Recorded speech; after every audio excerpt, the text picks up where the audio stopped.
Her sister vanished 3 years ago. Nobody. No note. No last call. Just gone. Last Tuesday morning, Amber Collins got a voicemail from her sister's number. The timestamp said 2:47 a.m. The call lasted 4 minutes and 11 seconds. And in the background, behind her sister's voice, was someone else talking? Someone Amber recognized. Someone who lives in Valdosta, Georgia. Someone who told the police 3 years ago that he had never met Cassie Collins in his life. His voice is on that voicemail. Tonight I'm going to tell you everything. Before we start, phone down, brightness low, headphones in if you've got them. This one is harder than most, because Cassie Collins was a real person. She had a life and a sister who misses her, and a mother who still sets a place for her at the table on holidays. I am going to tell this story carefully, the way it deserves to be told. But I need you to stay with me all the way through, because the end of this story is the part that matters most. Let's go. Welcome to Red State Horror. Real stories, real places, real people from the parts of America that most people drive past without stopping. Every week I find one that nobody else is telling. This week it's Georgia. And this one I have been sitting on for 3 weeks because I wanted to get it right. Here we go. Chapter 1. Lowndes County, Georgia. Valdosta, Georgia, sits right at the bottom of the state, about 15 miles from the Florida line. It's a real town. About 57,000 people, Valdosta State University, and the biggest Moody Air Force Base in the southeast, right on its edge. It's the kind of place where people are friendly in the specific way of small southern cities, where everyone knows someone who knows everyone else, where news travels fast and secrets travel faster. The Collins family grew up about 12 miles outside of Valdosta proper, in a community called Lake Park. Small, quiet, the kind of neighborhood where the houses have big yards, and the dogs run loose, and the kids ride bikes until the streetlights come on. Amber Collins is 31 years old. She works as a dental hygienist in Valdosta. She is the kind of person you would immediately trust. Steady, plain-spoken, the kind of person who measures her words before she says them. She grew up in that house in Lake Park with her parents and her younger sister Cassie. Cassie Collins was 24 years old when she disappeared. On the morning of March 8, 2021, Cassie left for work at the Starbucks on North Ashley Street, where she had worked for 2 years. She clocked in at 7:02 a.m. She took her 15-minute break at 10:15. She went back behind the counter, and then, sometime between 10:30 and 11:45, she was gone. Not out the back, not out the front as far as anyone remembers. Just not there anymore when her coworker Deja went to ask her something about a drink order. Deja would later tell investigators that the last thing she remembered about Cassie that morning was that she had been on her phone during her break, standing near the back exit with the phone to her ear, not speaking. Listening, Cassie Collins was declared a missing person by the Lowndes County Sheriff's Office at 3:17 p.m. that same day. Her car was in the Starbucks parking lot. Her purse was in her locker. Her phone had last pinged a cell tower at 10:28 a.m., 2 blocks from the Starbucks on North Ashley Street. And then nothing. For 3 years, nothing.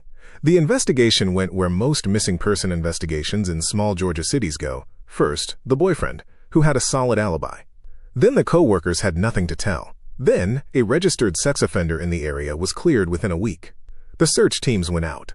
The social media pages went up. The flyers went on every telephone pole between Valdosta and the Florida line. The case was not closed.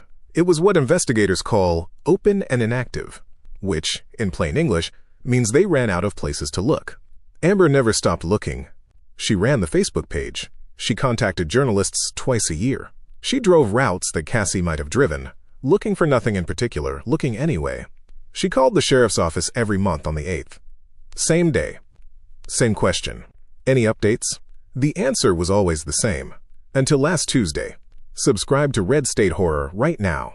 This story has a full resolution. Everything is answered before this video ends. Subscribe, hit the bell, and stay with me. Let's keep going. Chapter 2. The Voicemail. Amber's Tuesday started like every other Tuesday. She was at work by 8. She had 6 patients scheduled. She was eating lunch at her desk at 12:30 when her phone buzzed with a missed call notification. She almost didn't look at it. She was in the middle of a sandwich. She looked at it. The missed call was from a number she had not seen in 3 years. A number that was still saved in her phone under one name. Cassie. The voicemail icon was showing 4 minutes and 11 seconds. Amber told me she sat at her desk for about 30 seconds without moving. Then she put her earbuds in. Then she pressed play. I want to be careful about how I describe this, because I was not there. I only know what Amber told me and what I heard on the recording she shared with me. But I want you to understand what it felt like to be Amber Collins sitting at her desk in a dental office in Valdosta, Georgia, on a Tuesday afternoon, hearing her missing sister's voice for the first time in 3 years. She said it was quiet at first. Road noise, maybe, or a room with the AC running. Hard to place. And then Cassie's voice, not frightened, not whispering. Just talking like she was talking to someone right there with her, saying ordinary things. Telling someone that she was okay. That she was fine. That she needed a little more time. And then, in the background, not close, but there, another voice, low, a man's voice, saying something she couldn't quite make out. And then Cassie again, a little quieter, saying a name Amber recognized immediately. I'm going to tell you the name, but first I need to give you some context, because without it, the name won't mean what it means. When Cassie first disappeared, the sheriff's office interviewed everyone in her life, friends, co-workers, family, and acquaintances. One of those people was a man named Derek Pruitt. Derek Pruitt was 38 at the time. He lived on Baytree Road in Valdosta. He was a property manager. He had gone to the same high school as Cassie, 8 years ahead of her, in a graduating class of maybe 200 people. He barely knew her, he said, recognized her from around town, had no relationship with her. The investigators talked to him once. He was polite and cooperative but had nothing useful to tell them. He was not a suspect. He was not a person of interest. He was one of maybe 200 names in a file that eventually went inactive.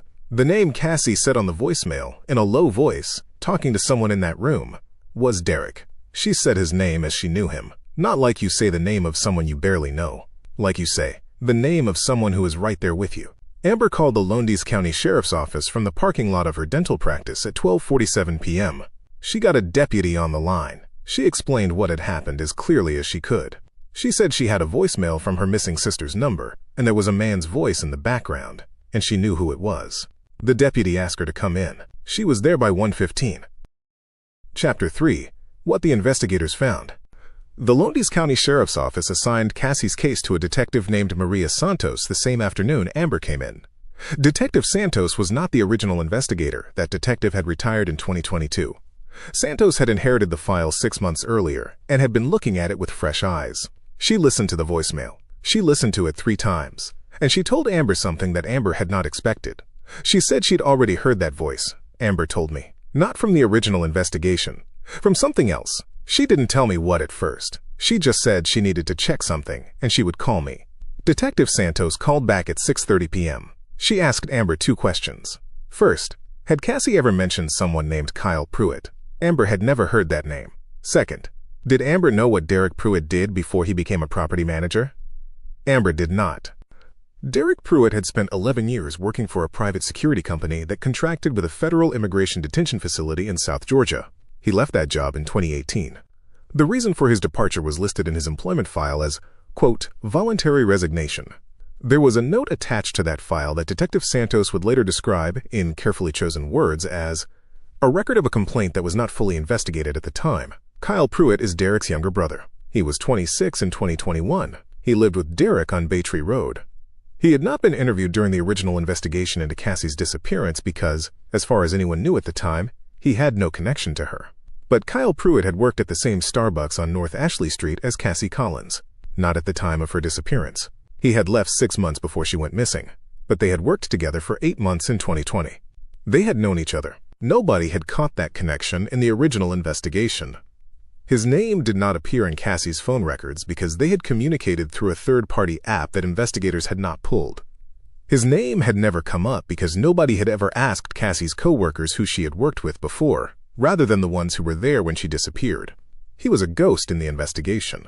And his brother's voice was in the background of a voicemail from a phone that had been missing for 3 years. Share this right now. Text it to someone. Post it. This story deserves an audience, and we are not at the reveal yet. Share it before you get there. Chapter 4. The Phone Call Explained. I want to stop here and address the most obvious question, because you are probably already asking it. How does a phone that has been missing for 3 years make a phone call? The answer has 2 parts, and the first part is technical. A phone does not need to be in the original owner's hands to make a call. It needs a SIM card, a signal, and someone with access to it.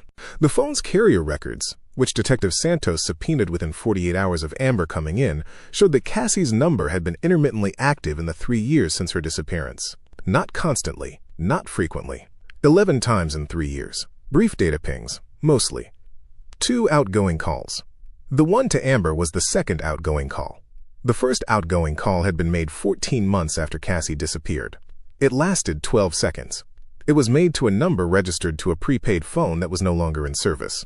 Both calls originated from the same cell tower, a tower on the south side of Valdosta, Georgia, about 1.5 miles from the house on Baytree Road. The second part of the answer is harder. I asked Amber if she had thought about why Cassie called. Why that morning? Why after 3 years? She was quiet for a moment. I think she had the phone for a minute, she said. I think she grabbed it when she had a chance, and she called me because I'm the person she would call. And I think she had to put it back before she could say what she needed to say.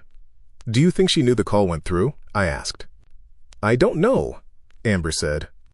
She didn't sound like she knew. She sounded like she was talking to someone in the room, not leaving a message. Just talking. What do you think she was telling them? I asked. That she needed more time, Amber said. Her voice got very steady when she said this. The steadiness of someone who has been holding something for a long time. She said she needed a little more time. I think she was telling them she wasn't ready to do something they wanted her to do.